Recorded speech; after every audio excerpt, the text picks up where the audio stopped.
Hello friends, ఈరోజు Singapore పరిసర ప్రాంతాల్లో కొద్దిగా అర్త్క్వేక్ ఫీల్ అయ్యారు జనాలు. కంగారు పడాల్సింది ఏం లేదు. అయితే ఇండోనేషియా సుమాత్రాలో 6.2గా రిక్టర్ స్కేల్లో నమోదైంది అర్త్క్వేక్ మ్యాగ్నిట్యూడ్.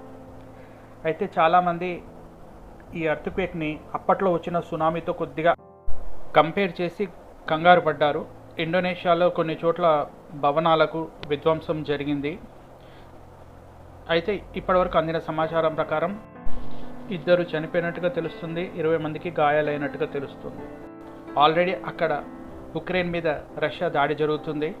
మళ్ళీ ఇంతలోనే ఈ అర్త్క్వేక్ ఏంట్రా బాబు, ప్రపంచానికి ఏమైంది, ఏంటి విపత్తు అని చెప్పి బాధపడుతున్నారు చాలామంది. ఇండోనేషియాలో ఎక్కువగా విధ్వంసం జరిగినట్టుగా మనకు ఫొటోస్ అందుతున్నాయి. లక్కీగా మలేషియాలో కానివ్వండి, సింగపూర్లో కానివ్వండి ఎలాంటి విధ్వంసాలు జరగలేదు.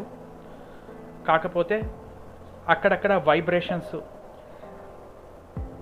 దీపాలు కదలడాలు, ఆ ల్యాంప్ పోస్టులు కదలడము, అట్లాంటి చిన్న చిన్న వైబ్రేషన్స్ మాత్రం సింగపూర్లో మేము ఫీల్ అయ్యాము. అంతే తప్ప మేమందరం క్షేమమే.